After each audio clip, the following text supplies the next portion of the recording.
Greetings, dear friends. Welcome back to our cherished space. Your presence here today means so much to me. I have a delightful new tale to share with you. Shall we embark on this journey together? Allow me to introduce myself. I am James. Merely a week following the finalization of my divorce, my former wife embarked on a new journey of matrimony. Indeed, you caught that, didn't you? She spoke endlessly of how she had finally discovered her ideal partner. One might have thought she had struck gold with the fervor of her praise for this man. Yet, when I finally laid eyes on the so-called perfect husband she had chosen over me, I couldn't help but chuckle. But before you assume I'm merely being spiteful or unkind, allow me to take you back to where it all began. To truly appreciate the humor in this situation, you must hear the entire tale. So, let us commence from the very start. I first encountered my ex-wife during a weekend visit to my aunt's home. My aunt always cherished my visits, so I made the journey, and it was there that I found Claire as well. It seems she was acquainted with my aunt through their church group. They weren't the closest of friends, yet their bond was warm enough for her to drop by occasionally to see how things were or to offer assistance.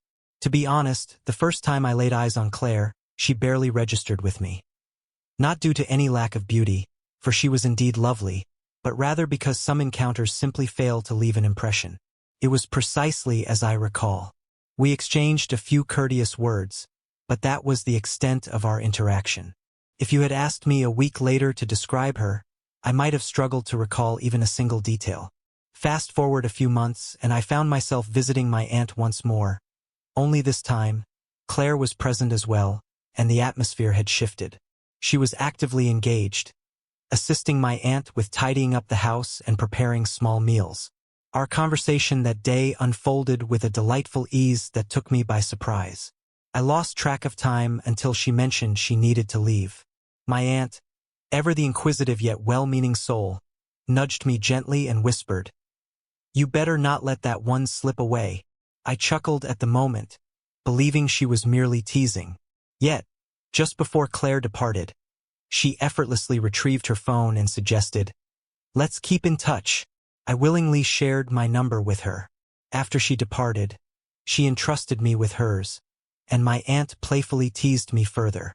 She made a jest about how I was already captivated, which brought a smile to my face. At the time, it seemed trivial, but in retrospect, it carries a different weight. I now understand that was the dawn of something beautiful. I simply had yet to recognize it. Our conversations began to flow effortlessly, with messages exchanged throughout the day.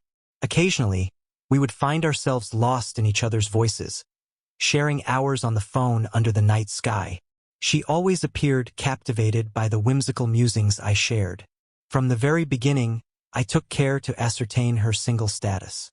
My aunt, familiar with her through church, had already confirmed this without my prompting. This revelation allowed me to breathe easy and simply enjoy the unfolding of our connection. After several weeks of delightful conversation, I finally summoned the courage to invite Claire out. She smiled and graciously accepted. We arranged our first date for the upcoming weekend, and from that moment, everything began to align beautifully. The time we spent together during those early days felt effortlessly harmonious. We spent a few years together before broaching the subject of marriage, as I believed that those who hastily enter into such a commitment often face turmoil, having not truly understood one another. After our time together, we reached a moment of clarity and decided it was time to take that step. We exchanged vows with the conviction that we had navigated our journey thoughtfully. Yet, there are moments when life unfolds in ways we least expect. I perceive it with clarity now. We chose the gentle route, convinced it would secure the harmony of our union, but alas, it did not. Following our wedding, I embraced a new position that offered a salary more generous than any I had previously known. In that moment, it seemed like the most astute decision for our future. The only challenge was the necessity of frequent travel, often whisking me away to distant states for days, and at times even weeks on end. Though the distance weighed heavily on my heart, I embraced it as a fleeting sacrifice for a future filled with promise. Let us secure a prosperous future together, ensuring our comfort in the present. In time, I may discover a more stable opportunity nearer to our hearts. It resonated with me, and I believed it would resonate with my beloved wife Claire as well. Initially, she appeared to be a pillar of support. However, as the journeys accumulated, so too did the underlying tension. What once was a tender farewell kiss has transformed into a mere stiff nod, replacing the question of when I would return. She began to utter phrases like, "Of course you have another trip."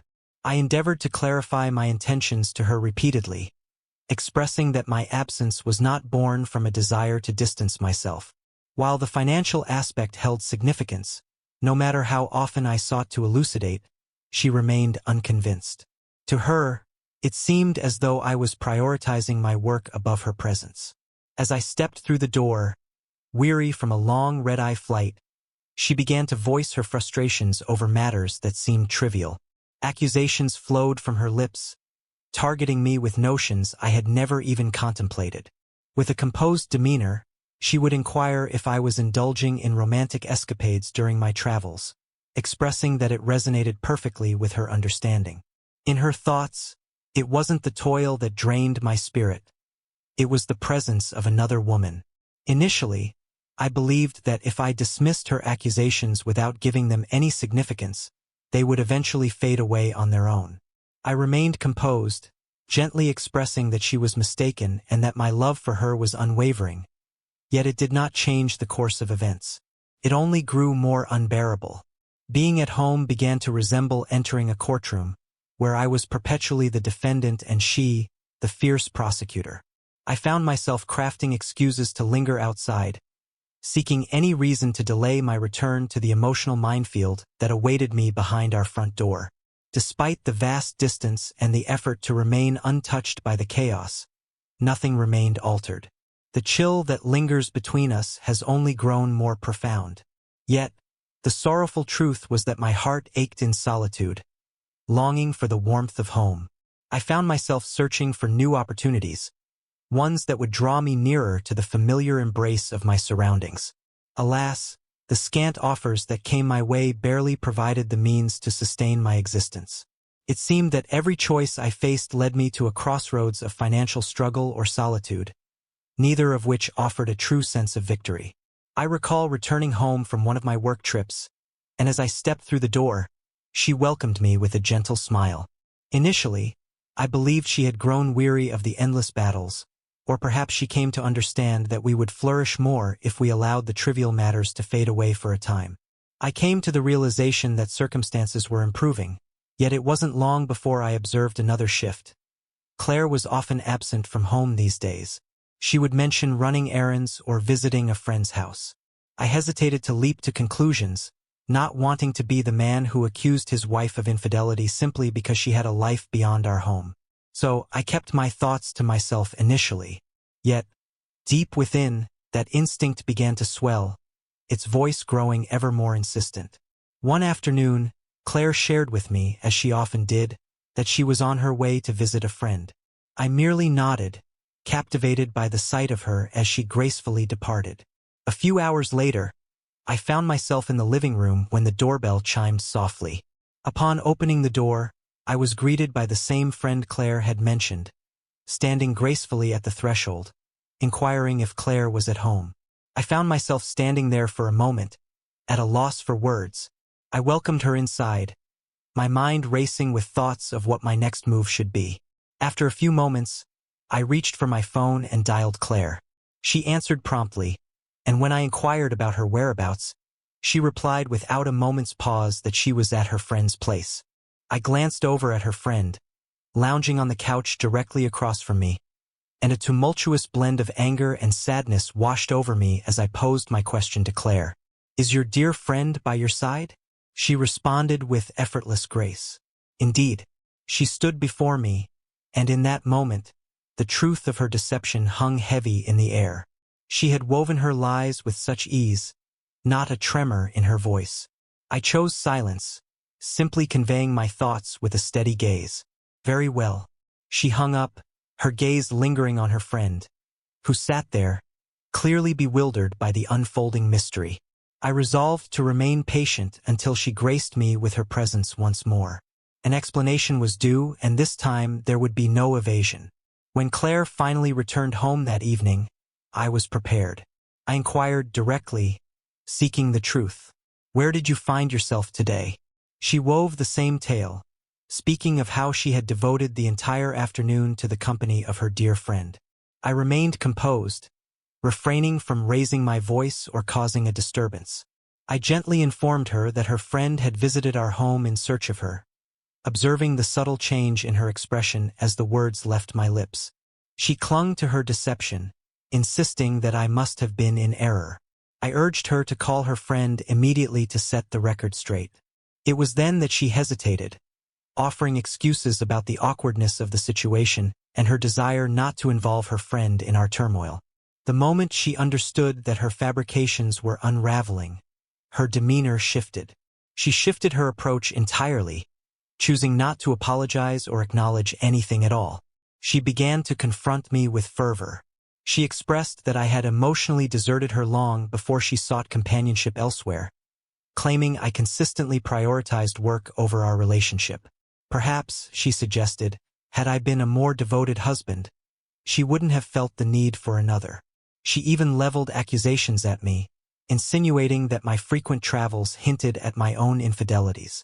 It felt as though she sought to turn the narrative, casting me as the villain while she assumed the role of the victim. Ultimately, she confessed to the presence of another, a man who made her feel truly seen and cherished, boldly asserting that he surpassed me in every way. She was unreserved in her words. She spoke endlessly of his wonderful qualities, his attentiveness, his support, and how he was unlike anyone I had known. Yet, when Claire finally revealed her truth about seeing someone else, I chose not to persuade her otherwise, nor did I plead for her to reconsider. The following morning, I reached out to a lawyer and initiated the process of divorce. It was undoubtedly one of the most challenging decisions I have ever faced. Yet, paradoxically, it felt like the simplest choice when confronted with the reality that someone no longer cherishes your worth. In such moments, one does not linger in pursuit of further heartache. One simply departs. I could no longer bear the weight of another day, feigning that there was still something precious to salvage, especially for those who have yet to experience such a heart-wrenching journey. Allow me to share that divorce is not a swift process. It is not akin to the films where one dramatically slams papers upon a table and the matter is resolved by dawn. Instead, it unfolds slowly, chaotically, stretching the process interminably. There were court dates, consultations with attorneys, and an avalanche of paperwork that seemed never-ending. The emotional burden of it all was a weight I would not wish upon anyone. Each minor decision, who retains what, who bears the costs, felt monumental. What began as a tumultuous struggle required an unwavering calm, for the system is less concerned with pain and more with the semblance of fairness. Throughout the prolonged divorce, Claire appeared unfazed, swiftly packing her belongings and taking residence with her so-called Prince Charming. In our sparse conversations following her departure, which often revolved around legal matters or the division of our possessions, she would artfully intersperse her words with subtle barbs aimed at me. She would smile and utter phrases such as, "Well, you were never truly enough for me," or "Thank heavens, I discovered a soul who truly understands the art of cherishing a woman." Admittedly, her words pierced my heart initially, but with time, I came to realize that I must cease allowing her sentiments to occupy my thoughts uninvited. While I could not dictate her actions or words, I found solace in mastering my own responses. After nearly a year filled with court appearances, paperwork, and negotiations, the divorce was finally concluded. Claire received a few possessions from the settlement, yet I retained the essence of what truly mattered. I emerged from this chapter with my head held high and my dignity preserved, a treasure far beyond any material possession she could have claimed. It was precisely 1 week after the divorce papers were signed when I received the news. Someone mentioned it almost casually, revealing that Claire had already remarried. I found myself momentarily stunned, thinking, wait, what? I had expected there to be some interval between relationships, yet it seemed she had swiftly embraced a new chapter with her new partner. Strangely, I felt no anger at all. I merely wished them good fortune, never intending to cross paths with her again. Yet, life has a whimsical way of unfolding, and about a month later, fate intervened. One afternoon, as I was tending to my errands, fate led me to cross paths with Claire and her new husband. She spotted me first, and in an instant, the radiant smile that once adorned her face vanished, replaced by an unmistakable tension. The moment my gaze fell upon him, a laugh escaped me. She had often boasted during our divorce about how her new partner was superior in every conceivable way. Wealthier, stronger, more everything. Yet here he stood, a small, scruffy fellow who seemed as though he had yet to leave the comforts of his childhood home. I found myself pondering, is this truly what she deemed an upgrade? With a swift motion, she grasped his arm, pulling him away as if he were a cherished toy she wished to conceal. I offered them a polite farewell and continued on my way. My laughter was not born from animosity or bitterness. Rather, it stemmed from the profound realization that I had narrowly escaped a significant misstep. In that moment, I felt no desire to revisit the past, but instead embraced the freedom of moving forward. I felt as if a weight had been lifted from my shoulders, a serene tranquility enveloping me as I realized I had finally closed a door that was meant to remain shut. Claire made her choice, and I made mine, and in the end, I believe I emerged with the more fortunate outcome. My freedom, my peace, and a future that stretches out before me like a vast, inviting horizon. After the divorce, I resolved to embrace this new chapter from the very beginning.